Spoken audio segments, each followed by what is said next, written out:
ಓಂ ಶಾಂತಿ. ತಾರೀಕು 24/4/2026 ಪ್ರಾತಃ ಮುರಳಿ. ಮಧುರ ಮಕ್ಕಳೇ, ಈಗ ಮರಳಿ ಮನೆಗೆ ಹೋಗಬೇಕು. ಆದ್ದರಿಂದ ದೇಹ ಭಾನವನ್ನು ಮರೆತು ತನ್ನನ್ನು ಅಶರೀರಿ ಆತ್ಮನೆಂದು ತಿಳಿಯಿರಿ. ಎಲ್ಲದರಿಂದ ಮಮತೆಯನ್ನು ತೆಗೆಯಿರಿ. ಪ್ರಶ್ನೆ: ಸಂಗಮ ಯುಗದಲ್ಲಿ ನೀವು ಮಕ್ಕಳು ತಂದೆಯಿಂದ ಯಾವ ಬುದ್ಧಿವಂತಿಕೆಯನ್ನು ಕಲಿಯುತ್ತೀರಿ? ಉತ್ತರ: ತಮೋ ಪ್ರಧಾನರಿಂದ ಸತೋ ಪ್ರಧಾನರಾಗುವುದು ಹೇಗೆ, ತಮ್ಮ ಅದೃಷ್ಟವನ್ನು ಶ್ರೇಷ್ಠ ಮಾಡಿಕೊಳ್ಳುವುದು ಹೇಗೆ ಎಂಬ ಬುದ್ಧಿವಂತಿಕೆಯನ್ನು ಈಗಲೇ ನೀವು ಕಲಿಯುತ್ತೀರಿ. ಯಾರೆಷ್ಟು ಯೋಗಯುಕ್ತ ಮತ್ತು ಜ್ಞಾನಯುಕ್ತರಾಗಿದ್ದಾರೆಯೋ ಅವರದು ಅಷ್ಟೇ ಉನ್ನತಿಯಾಗುತ್ತಿರುತ್ತದೆ. ಉನ್ನತಿ ಮಾಡಿಕೊಳ್ಳುವ ಮಕ್ಕಳನ್ನು ಎಂದೂ ಮುಚ್ಚಿಡಲು ಸಾಧ್ಯವಿಲ್ಲ. ತಂದೆಯು ಪ್ರತಿಯೊಬ್ಬ ಮಗುವಿನ ನಡತೆಯಿಂದಲೇ ಯಾವ ಮಗು ತನ್ನ ಶ್ರೇಷ್ಠ ಅದೃಷ್ಟವನ್ನು ರೂಪಿಸಿಕೊಳ್ಳುತ್ತದೆ ಎಂಬುದನ್ನು ತಿಳಿದುಕೊಳ್ಳುತ್ತಾರೆ. ಗೀತೆ: ಸತ್ತರೂ ನಿನ್ನ ಮಡಿಲಿನಲ್ಲಿಯೇ, ಬದುಕಿದರು. ಓಂ ಶಾಂತಿ. ಎಲ್ಲ ಮಕ್ಕಳು ಈ ಗೀತೆಯನ್ನು ಕೇಳಿದಿರಿ. ಮಕ್ಕಳೇ ಎಂದು ಹೇಳಿದಾಗ ಎಲ್ಲಾ ಸೇವಾ ಕೇಂದ್ರಗಳ ಮಕ್ಕಳು ತಿಳಿದುಕೊಳ್ಳುತ್ತಾರೆ. ತಂದೆಯು ಮಕ್ಕಳೇ ಈ ಗೀತೆಯನ್ನು ಕೇಳಿದಿರಾ ಎಂದು ನಾವು ಬ್ರಾಹ್ಮಣರಿಗಾಗಿ ಹೇಳುತ್ತಾರೆ. ಗೀತೆಯಾಗಿದೆ ಬದುಕಿದ್ದಂತೆಯೇ ಕೊರಳಿನ ಹಾರವಾಗುವುದಕ್ಕಾಗಿ, ಅರ್ಥಾತ್ ಮೂಲವತನದಲ್ಲಿ ತಂದೆಯ ಬಳಿ ಮನೆಯಲ್ಲಿ ಇರುವುದಕ್ಕಾಗಿ. ಇದು ಶಿವ ತಂದೆಯ ಮನೆ ಅಲ್ಲವೇ? ಅಲ್ಲಿ ಎಲ್ಲಾ ಸಾಲಿಗ್ರಾಮಗಳಿರುತ್ತಾರೆ. ಮಕ್ಕಳು ಬ್ರಾಹ್ಮಣ ಕುಲಭೂಷಣರು, ಸ್ವದರ್ಶನ ಚಕ್ರಧಾರಿಗಳು ತಿಳಿದುಕೊಂಡಿದ್ದೀರಿ. ಅವಶ್ಯಕವಾಗಿ ಅದೇ ತಂದೆಯು ಬಂದಿದ್ದಾರೆ. ತಿಳಿಸುತ್ತಾರೆ, ಮಕ್ಕಳೇ ನೀವೀಗ ಅಶರೀರಿಯಾಗಬೇಕು, ಅರ್ಥಾತ್ ದೇಹ ಭಾನವನ್ನು ಮರೆಯಬೇಕು. ಈ ಹಳೆಯ ಪ್ರಪಂಚವಂತೂ ಸಮಾಪ್ತಿಯಾಗುವುದು. ಈ ಶರೀರವಂತೂ ಬಿಡಬೇಕು, ಅರ್ಥಾತ್ ಎಲ್ಲವನ್ನೂ ಬಿಡಬೇಕಾಗಿದೆ. ಏಕೆಂದರೆ ಈ ಪ್ರಪಂಚವೇ ಸಮಾಪ್ತಿಯಾಗುವುದಿದೆ. ಆದ್ದರಿಂದ ಈಗ ಮರಳಿ ಮನೆಗೆ ಹೋಗಬೇಕು. ಎಲ್ಲಾ ಮಕ್ಕಳಿಗೆ ಈಗ ಖುಷಿಯಾಗುತ್ತದೆ, ಏಕೆಂದರೆ ಅರ್ಧಕಲ್ಪ ಮನೆಗೆ ಹೋಗುವುದಕ್ಕಾಗಿಯೇ ಬಹಳ ಅಲೆದಾಡಿದ್ದೀರಿ. ಆದರೆ ಮಾರ್ಗವು ಸಿಗಲೇ ಇಲ್ಲ. ಇನ್ನು ಭಕ್ತಿ ಮಾರ್ಗದ ಆಡಂಬರವನ್ನು ನೋಡಿ ಮನುಷ್ಯರು ಅದರಲ್ಲಿ ಸಿಲುಕುತ್ತಾರೆ. ಇದು ಭಕ್ತಿ ಮಾರ್ಗದ ಕೆಸರಾಗಿದೆ, ಯಾವುದರಲ್ಲಿ ಮನುಷ್ಯ ಮಾತ್ರರು ಕೊರಳಿನವರೆಗೆ ಮುಳುಗಿಬಿಟ್ಟಿದ್ದಾರೆ. ಈಗ ಮಕ್ಕಳು ಹೇಳುತ್ತಾರೆ, ಬಾಬಾ ನಾವು ಹಳೆಯ ಪ್ರಪಂಚ, ಹಳೆಯ ಶರೀರವನ್ನು ಮರೆಯುತ್ತೇವೆ. ಈಗ ತಮ್ಮ ಜೊತೆ ಅಶರೀರಿಯಾಗಿ ಮನೆಗೆ ಬರುತ್ತೇವೆ. ಪರಮಪಿತ ಪರಮಾತ್ಮನು ನಮ್ಮನ್ನು ಕರೆದುಕೊಂಡು ಹೋಗುವುದಕ್ಕಾಗಿ ಪರಮಧಾಮದಿಂದ ಬಂದಿದ್ದಾರೆಂದು ಎಲ್ಲರ ಬುದ್ಧಿಯಲ್ಲಿದೆ. ತಂದೆಯು ಕೇವಲ ಇದನ್ನೇ ಹೇಳುತ್ತಾರೆ, ನೀವು ಪವಿತ್ರರಾಗಿ ನನ್ನನ್ನು ನೆನಪು ಮಾಡಿರಿ. ಬದುಕಿದ್ದಂತೆಯೇ ಸಾಯಬೇಕು. ನಿಮಗೆ ತಿಳಿದಿದೆ, ಅಲ್ಲಿ ಪರಮಧಾಮದಲ್ಲಿ ಆತ್ಮರುಗಳು ಇರುತ್ತಾರೆ. ಆತ್ಮವಂತೂ ಬಿಂದುವಾಗಿದೆ. ನಿರಾಕಾರಿ ಪ್ರಪಂಚಕ್ಕೆ ಎಲ್ಲ ಆತ್ಮರು ಹೊರಟು ಹೋಗುವರು. ಎಷ್ಟು ಮಂದಿ ಮನುಷ್ಯರಿದ್ದಾರೆಯೋ ಅಷ್ಟು ಆತ್ಮರು ಅಲ್ಲಿರುತ್ತಾರೆ. ಆತ್ಮರು ಆ ಮಹಾತತ್ವದಲ್ಲಿ ಎಷ್ಟು ಸ್ಥಳ ತೆಗೆದುಕೊಳ್ಳಬಹುದು? ಶರೀರವಂತೂ ಇಷ್ಟು ದೊಡ್ಡದಾಗಿದೆ, ಎಷ್ಟೊಂದು ಸ್ಥಳ ಆಕ್ರಮಿಸುತ್ತದೆ. ಆದರೆ ಆತ್ಮಕ್ಕೆ ಎಷ್ಟು ಸ್ಥಳ ಬೇಕು? ನಾವಾತ್ಮರು ಇಷ್ಟು ಚಿಕ್ಕ ಸ್ಥಳವನ್ನು ಆಕ್ರಮಿಸುತ್ತೇವೆ? ಬಹಳ ಕಡಿಮೆ. ಮಕ್ಕಳಿಗೆ ಇವೆಲ್ಲ ಮಾತುಗಳನ್ನು ತಂದೆಯ ಮೂಲಕ ಕೇಳುವ ಸೌಭಾಗ್ಯವು ಈಗ ಸಿಗುತ್ತದೆ. ತಂದೆಯೇ ತಿಳಿಸುತ್ತಾರೆ, ನೀವು ಅಶರೀರಿಯಾಗಿ ಬಂದಿದ್ದೀರಿ, ನಂತರ ಶರೀರ ಧಾರಣೆ ಮಾಡಿ ಪಾತ್ರವನ್ನು ಅಭಿನಯಿಸಿದಿರಿ. ಈಗ ಪುನಃ ಬದುಕಿದ್ದಂತೆಯೇ ಸಾಯಬೇಕು, ಎಲ್ಲವನ್ನೂ ಮರೆಯಬೇಕು. ತಂದೆಯು ಬಂದು ಸಾಯುವುದನ್ನು ಕಲಿಸುತ್ತಾರೆ ಮತ್ತು ತಮ್ಮ ತಂದೆಯನ್ನು ಮನೆಯನ್ನು ನೆನಪು ಮಾಡಿ ಹೆಚ್ಚಿನ ಪುರುಷಾರ್ಥ ಮಾಡಿ ಎಂದು ಹೇಳುತ್ತಾರೆ. ಯೋಗದಲ್ಲಿ ಇರುವುದರಿಂದ ಪಾಪಗಳು ನಾಶವಾಗುತ್ತದೆ. ನಂತರ ಆತ್ಮವು ತಮೋ ಪ್ರಧಾನದಿಂದ ಸತೋ ಪ್ರಧಾನವಾಗಿ ಬಿಡುತ್ತದೆ. ಆದ್ದರಿಂದ ತಂದೆಯು ಸಲಹೆ ನೀಡುತ್ತಾರೆ, ಕಲ್ಪದ ಮೊದಲು ಸಹ ತಿಳಿಸಿದ್ದೆನು, ದೇಹದ ಎಲ್ಲಾ ಸಂಬಂಧಗಳನ್ನು ಬಿಟ್ಟು ನನ್ನೊಬ್ಬನನ್ನೇ ನೆನಪು ಮಾಡಿ. ಎಲ್ಲರ ತಂದೆಯು ಅವರೊಬ್ಬರೇ ಅಲ್ಲವೇ? ನೀವು ಪ್ರಜಾಪಿತ ಬ್ರಹ್ಮನ ಮುಖವಂಶಾವಳಿ ಮಕ್ಕಳಾಗಿದ್ದೀರಿ. ಜ್ಞಾನವನ್ನು ಪಡೆಯುತ್ತಾ ಇರುತ್ತೀರಿ. ಶಿವನ ಸಂತಾನರಂತೂ ಆಗಿಯೇ ಇದ್ದೀರಿ. ಇದಂತೂ ಎಲ್ಲರಿಗೂ ನಿಶ್ಚಯವಿದೆ. ನಾವು ಭಗವಂತನ ಮಕ್ಕಳಾಗಿದ್ದೇವೆ. ಆದರೆ ಅವರ ನಾಮ, ರೂಪ, ದೇಶ, ಕಾಲ ಎಲ್ಲವನ್ನು ಮರೆಯುವ ಕಾರಣ ಭಗವಂತನ ಪ್ರತಿ ಯಾರಿಗೂ ಅಷ್ಟೊಂದು ಪ್ರೀತಿ ಇರುವುದಿಲ್ಲ.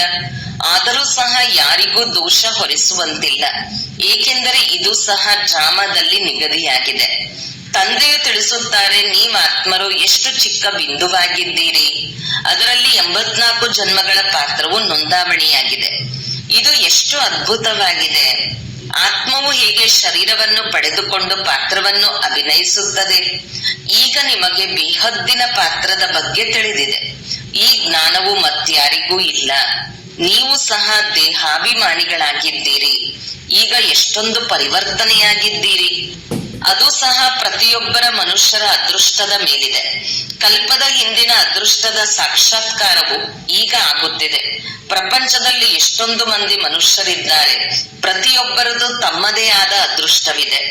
ಯಾರು ಎಂತೆಂತಹ ಕರ್ಮ ಮಾಡಿದ್ದಾರೆಯೋ ಅದಕ್ಕನುಸಾರ ದುಃಖಿ, ಸುಖಿ, ಬಡವ, ಸಾಹುಕಾರರಾಗುತ್ತಾರೆ. ಆತ್ಮವೇ ಆಗುತ್ತದೆ. ಆತ್ಮವು ಹೇಗೆ ಸುಖದಲ್ಲಿ ಬರುತ್ತದೆ, ನಂತರ ದುಃಖದಲ್ಲಿ ಬರುತ್ತದೆ ಎಂಬುದನ್ನು ತಂದೆಯು ತಿಳಿಸುತ್ತಾರೆ. ತಮೋಪ್ರಧಾನರಿಂದ ಸತೋಪ್ರಧಾನರಾಗುವ ಬುದ್ಧಿವಂತಿಕೆಯನ್ನು ಕಲ್ಪದ ಹಿಂದಿನ ರೀತಿ ತಂದೆಯೇ ಕಲಿಸುತ್ತಾರೆ. ಯಾರೆಷ್ಟು ಬುದ್ಧಿವಂತಿಕೆಯನ್ನು ಹೊಂದಿದ್ದಾರೆಯೋ ಅಷ್ಟೇ ಈಗ ಪಡೆದುಕೊಳ್ಳುತ್ತಾರೆ. ಅಂತಿಮದಲ್ಲಿ ಪ್ರತಿಯೊಬ್ಬರ ಅದೃಷ್ಟವೂ ತಿಳಿದು ಬರುತ್ತದೆ. ನಂತರ ಕಲ್ಪಕಲ್ಪವು ಇದೇ ರೀತಿ ಪ್ರತಿಯೊಬ್ಬರ ಅದೃಷ್ಟವಿರುವುದು ಎಂದು ಹೇಳುತ್ತಾರೆ. ಯಾರು ಒಳ್ಳೆಯ ಯೋಗಯುಕ್ತ, ಜ್ಞಾನಯುಕ್ತ ಆಗಿರುವರೋ ಅವರು ಸರ್ವಿಸ್ ಅನ್ನು ಮಾಡುತ್ತಾ ಇರುವರು. ವಿದ್ಯೆಯಲ್ಲಿ ಸದಾ ಉನ್ನತಿಯಾಗುತ್ತಾ ಇರುತ್ತದೆ. ಕೆಲವು ಮಕ್ಕಳು ಬಹುಬೇಗನೆ ಉನ್ನತಿಯನ್ನು ಪಡೆದುಕೊಳ್ಳುತ್ತಾರೆ. ಇನ್ನು ಕೆಲವರು ಬಹಳ ತಲೆ ಕೆಡಿಸಿಕೊಳ್ಳುತ್ತಾರೆ. ಇಲ್ಲಿಯೂ ಹಾಗೆಯೇ ಕಲ್ಪದ ಹಿಂದಿನ ರೀತಿ ಯಾರ್ಯಾರು ಉನ್ನತಿ ಮಾಡಿಕೊಳ್ಳುವರೋ ಅವರು ಮುಚ್ಚಿಡಲ್ಪಡಲು ಸಾಧ್ಯವಿಲ್ಲ. ತಂದೆಗಂತೂ ಗೊತ್ತಾಗಿದೆ ಅಲ್ಲವೇ, ಎಲ್ಲರ ಸಂಬಂಧವು ಶಿವ ತಂದೆಯೊಂದಿಗೆ ಇದೆ. ಇವರು ಸಹ ಮಕ್ಕಳ ನಡತೆಯನ್ನು ನೋಡುತ್ತಾ ತಿಳಿದುಕೊಳ್ಳುತ್ತಾರೆ ಮತ್ತು ಶಿವ ತಂದೆಯೂ ಸಹ ನೋಡುತ್ತಾರೆ. ಬಲೆ ಇವರಿಂದ, ಬ್ರಹ್ಮರವರಿಂದ ಯಾರಾದರೂ ಮುಚ್ಚಿಡಬಹುದು, ಆದರೆ ಶಿವ ತಂದೆಯಿಂದ ಮುಚ್ಚಿಡಲು ಸಾಧ್ಯವಿಲ್ಲ. ಭಕ್ತಿ ಮಾರ್ಗದಲ್ಲಿ ಪರಮಾತ್ಮನಿಂದ ಮುಚ್ಚಿಡಲಾಗುವುದಿಲ್ಲ ಅಂದ ಮೇಲೆ ಜ್ಞಾನ ಮಾರ್ಗದಲ್ಲಿ ಇದು ಹೇಗೆ ಸಾಧ್ಯ? ತಂದೆಯು ತಿಳಿಸುತ್ತಾ ಇರುತ್ತಾರೆ, ವಿದ್ಯೆಯು ಬಹಳ ಸಹಜವಾಗಿದೆ. ಕರ್ಮವನ್ನು ಮಾಡಬೇಕು. ಮಿತ್ರ ಸಂಬಂಧಿಗಳ ಬಳಿ ಹಳೆಯ ಪ್ರಪಂಚದಲ್ಲಿಯೇ ಇರಬೇಕು. ಅಲ್ಲಿದ್ದು ಪರಿಶ್ರಮ ಪಡಬೇಕು. ಇಲ್ಲಿ ಇದ್ದುಕೊಂಡು ಪುರುಷಾರ್ಥ ಮಾಡುವವರಿಗಿಂತಲೂ ಮನೆಯಲ್ಲಿದ್ದು ಪುರುಷಾರ್ಥ ಮಾಡುವವರೇ ತೀಕ್ಷ್ಣವಾಗಿ ಮುಂದೆ ಹೋಗುತ್ತಾರೆ. ಅಂತಹ ಲಗನ್ ಇದ್ದಾಗ ಮಾತ್ರ ಶಾಸ್ತ್ರಗಳಲ್ಲಿ ಅರ್ಜುನ ಮತ್ತು ಏಕಲವ್ಯನ ದೃಷ್ಟಾಂತ ಇದೆ ಅಲ್ಲವೇ? ಬಲೆ ಏಕಲವ್ಯನು ಹೊರಗಡೆ ಇರುವವನಾಗಿದ್ದನು, ಆದರೆ ಅಭ್ಯಾಸದಿಂದ ಅವನು ಅರ್ಜುನನಿಗಿಂತಲೂ ಬಾಣ ಹೊಡೆಯುವುದರಲ್ಲಿ ಬುದ್ಧಿವಂತನಾಗಿ ಬಿಟ್ಟನು. ಹಾಗೆಯೇ ಗೃಹಸ್ಥ ವ್ಯವಹಾರದಲ್ಲಿದ್ದು ಕಮಲ ಪುಷ್ಪ ಸಮಾನ ಇರಬೇಕು. ಇದನ್ನು ಸಹ ನೀವು ದೃಷ್ಟಾಂತವನ್ನು ನೋಡುತ್ತೀರಿ.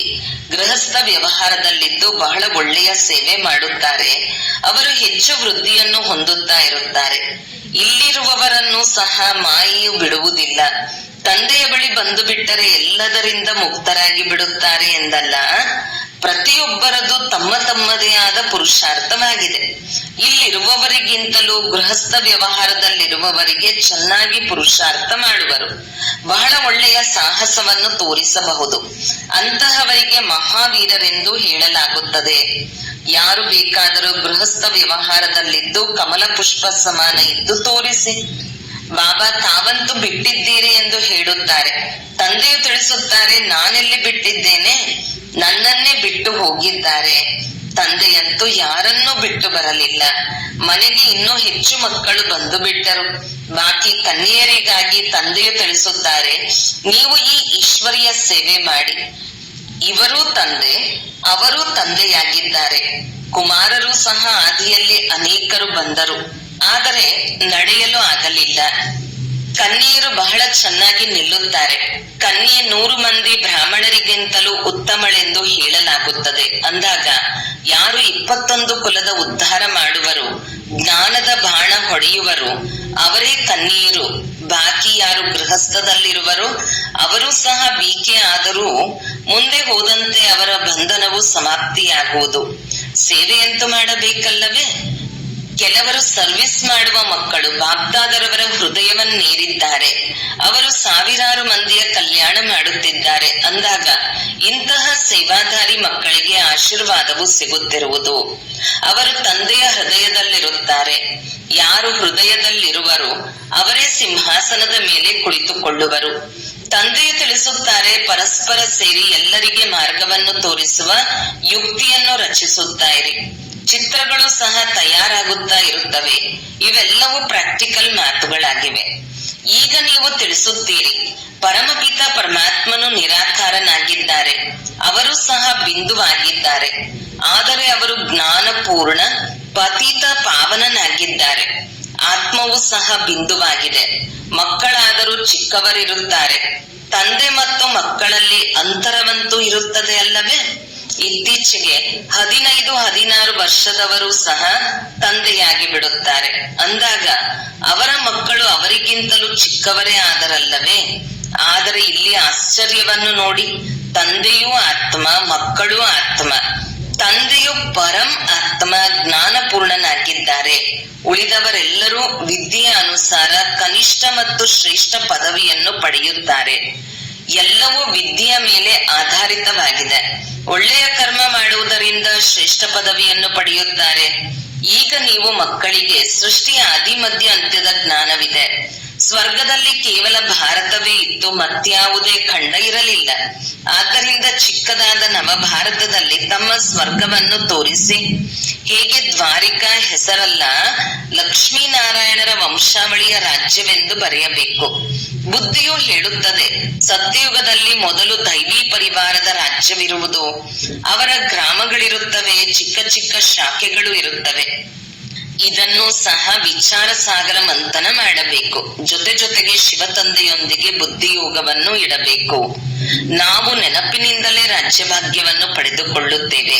ನೆನಪಿನಿಂದಲೇ ತುಕ್ಕು ಕಳೆಯುವುದು. ಇದರಲ್ಲಿಯೇ ಎಲ್ಲ ಪರಿಶ್ರಮವಿದೆ. ಕೆಲವರ ಬುದ್ಧಿಯು ಹೊರಗೆ ಅಲೆದಾಡುತ್ತಿರುತ್ತದೆ. ಇಲ್ಲಿ ಕುಳಿತಿದ್ದರೂ ಸಹ ಇಡೀ ಸಮಯ ನೆನಪಿನಲ್ಲಿರುವುದಿಲ್ಲ. ಬುದ್ಧಿಯು ಬೇರೆ ಕಡೆ ಹೋಗುತ್ತಿರುವುದು. ಭಕ್ತಿ ಮಾರ್ಗದಲ್ಲಿಯೂ ಇದೇ ರೀತಿಯಾಗುತ್ತದೆ. ಶ್ರೀಕೃಷ್ಣನ ಭಕ್ತಿ ಮಾಡುತ್ತಾ ಮಾಡುತ್ತಾ ಬುದ್ಧಿಯು ಇನ್ನೊಂದು ಕಡೆ ಹೊರಟು ಹೋಗುತ್ತದೆ. ನೌದಾ ಭಕ್ತಿ ಮಾಡುವವರು ಸಾಕ್ಷಾತ್ಕಾರಕ್ಕಾಗಿ ಬಹಳ ಪರಿಶ್ರಮ ಪಡುತ್ತಾರೆ. ಕೃಷ್ಣನ ವಿನಃ ಮತ್ಯಾರು ನೆನಪಿಗೆ ಬರಬಾರದೆಂದು ಎಷ್ಟು ಗಂಟೆಗಳವರೆಗೆ ಕುಳಿತುಕೊಳ್ಳುತ್ತಾರೆ. ಬಹಳ ಪರಿಶ್ರಮವಿದೆ. ಇದರಲ್ಲಿ 8ರ ಮಾಲೆ ಮತ್ತು 16,108ರ ಮಾಲೆಯಾಗುತ್ತದೆ. ಅವರಂತೂ ಲಕ್ಷಾಂತರ ಮಣಿಗಳ ಮಾಲೆಯನ್ನು ತೋರಿಸುತ್ತಾರೆ. ಆದರೆ ಜ್ಞಾನ ಮಾರ್ಗದ ಮಾಲೆಯು ಬಹಳ ಅಮೂಲ್ಯವಾಗಿದೆ. ಭಕ್ತಿ ಮಾರ್ಗದ್ದು ಸಸ್ತ ಆಗಿದೆ. ಏಕೆಂದರೆ ಇಲ್ಲಿ ಆತ್ಮಿಕ ಪರಿಶ್ರಮವಿದೆ. ಅವರಂತೂ ಕೃಷ್ಣನನ್ನು ನೋಡಿ ಖುಷಿಯಾಗಿ ನರ್ತನ ಮಾಡುತ್ತಾರೆ. ಭಕ್ತಿ ಮತ್ತು ಜ್ಞಾನದಲ್ಲಿ ಹಗಲು ರಾತ್ರಿಯ ಅಂತರವಿದೆ. ಅದರಲ್ಲಿ ಕೃಷ್ಣನನ್ನು ನೆನಪು ಮಾಡಿದರೆ ತುಕ್ಕು ಕಳೆಯುವುದು ಎಂದು ಹೇಳುವುದಿಲ್ಲ. ಇಲ್ಲಂತೂ ತಿಳಿಸಲಾಗುತ್ತದೆ, ತಂದೆಯನ್ನು ಎಷ್ಟು ನೆನಪು ಮಾಡುತ್ತೀರೋ ಅಷ್ಟು ಪಾಪ ನಾಶವಾಗುತ್ತದೆ. ನೀವು ಮಕ್ಕಳು ಈಗ ಯೋಗ ಬಲದಿಂದ ವಿಶ್ವದ ಮಾಲೀಕರಾಗುತ್ತೀರಿ. ಇದು ಯಾರಿಗೂ ಸ್ವಪ್ನದಲ್ಲಿಯೂ ವಿಚಾರ ಇರುವುದಿಲ್ಲ. ಲಕ್ಷ್ಮೀನಾರಾಯಣರು ಯುದ್ಧ ಇತ್ಯಾದಿಗಳನ್ನು ಮಾಡಲಿಲ್ಲ. ಅಂದ ಮೇಲೆ ವಿಶ್ವದ ಮಾಲೀಕರು ಹೇಗಾದರು? ಇದನ್ನು ನೀವು ಮಕ್ಕಳೇ ತಿಳಿದುಕೊಂಡಿದ್ದೀರಿ. ತಂದೆಯು ತಿಳಿಸುತ್ತಾರೆ, ಯೋಗ ಬಲದಿಂದ ನಿಮಗೆ ರಾಜ್ಯಭಾಗ್ಯ ಸಿಗುವುದು. ಆದರೆ ಅದೃಷ್ಟದಲ್ಲಿ ಇಲ್ಲದಿದ್ದರೆ ಪುರುಷಾರ್ಥವನ್ನೇ ಮಾಡುವುದಿಲ್ಲ, ಸೇವಾದಾರಿಗಳಾಗುವುದಿಲ್ಲ. ಹೀಗೀಗೆ ಪ್ರದರ್ಶಿನಿ ಮಾಡಿ ಎಂದು ತಂದೆಯು ಸಲಹೆಯನ್ನು ನೀಡುತ್ತಿರುತ್ತಾರೆ. ಕೊನೆ ಪಕ್ಷ 150-200 ಪ್ರದರ್ಶಿನಿಗಳನ್ನು ಒಂದೇ ದಿನದಲ್ಲಿ ಇಡಬೇಕು. ಹಳ್ಳಿಯಲ್ಲಿ ಸುತ್ತಾಡಿದಿರಿ. ಎಷ್ಟು ಸೇವಾ ಕೇಂದ್ರಗಳು, ಅಷ್ಟು ಪ್ರದರ್ಶಿನಿಗಳು. ಒಂದೊಂದು ಸೇವಾ ಕೇಂದ್ರದಲ್ಲಿಯೂ ಪ್ರದರ್ಶಿನಿಯನ್ನಿಟ್ಟಾಗ ತಿಳಿಸಲು ಸಹಜವಾಗುವುದು. ದಿನ ಪ್ರತಿದಿನ ಸೇವಾ ಕೇಂದ್ರಗಳು ದೊಡ್ಡದಾಗುತ್ತಾ ಹೋಗುತ್ತದೆ. ಅದರಲ್ಲಿ ಚಿತ್ರ ಇತ್ಯಾದಿಗಳನ್ನು ಹಾಕಬಹುದು.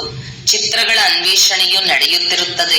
ವೈಕುಂಠದ ಚಿತ್ರವನ್ನು ಬಹಳ ಸುಂದರ ಮಹಲುಗಳಿಂದ ಕೂಡಿರುವ ಭಾರತದ ದೃಶ್ಯವನ್ನು ಮಾಡಿಸಬೇಕು. ಮುಂದೆ ಹೋದಂತೆ ತಿಳಿಸುವುದಕ್ಕಾಗಿ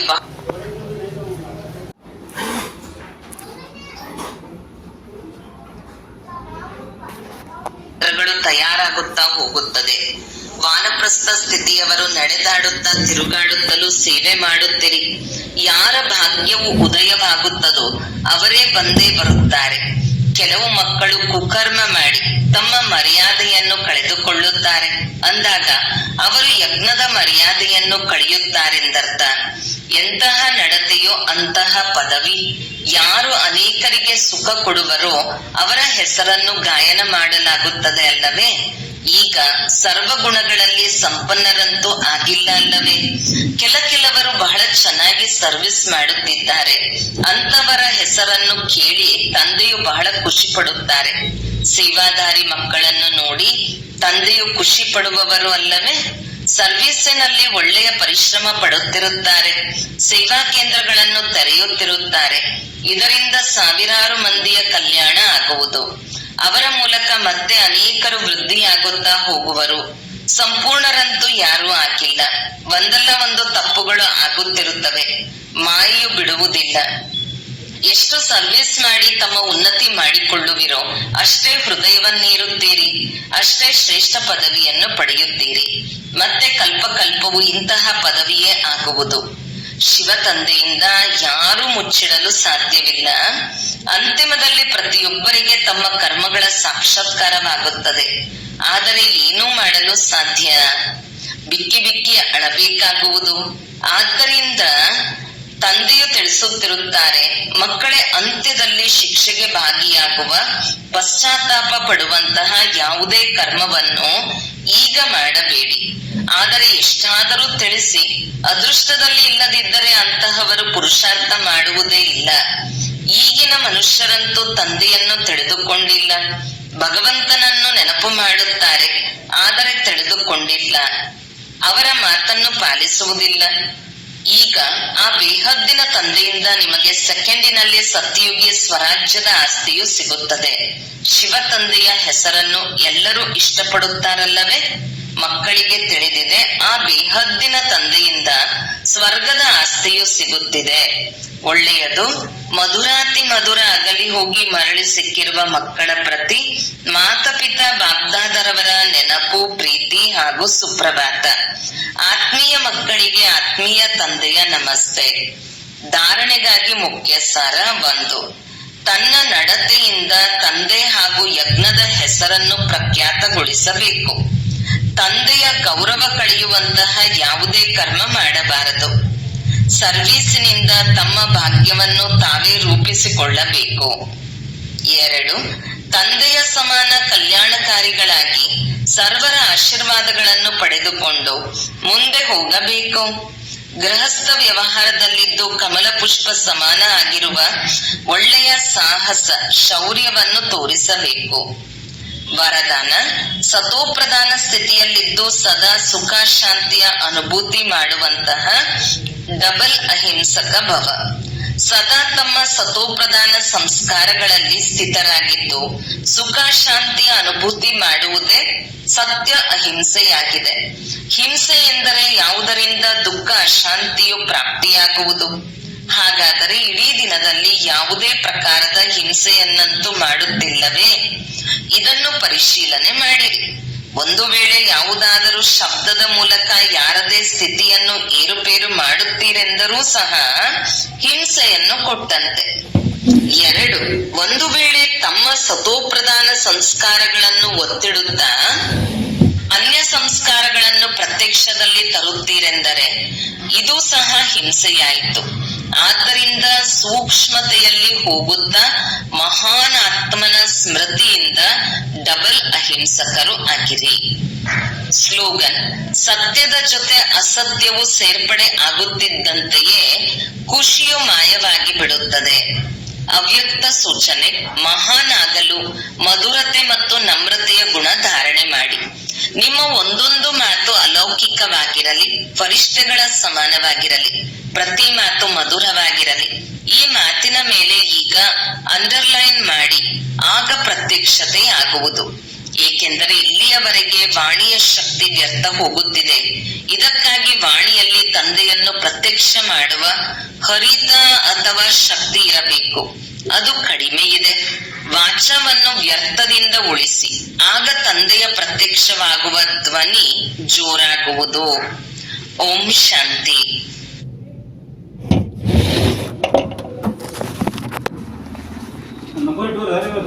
ತಡ್ರಿ ಎಮರ್ಜೆನ್ಸಿ ಇದ್ದಾಗ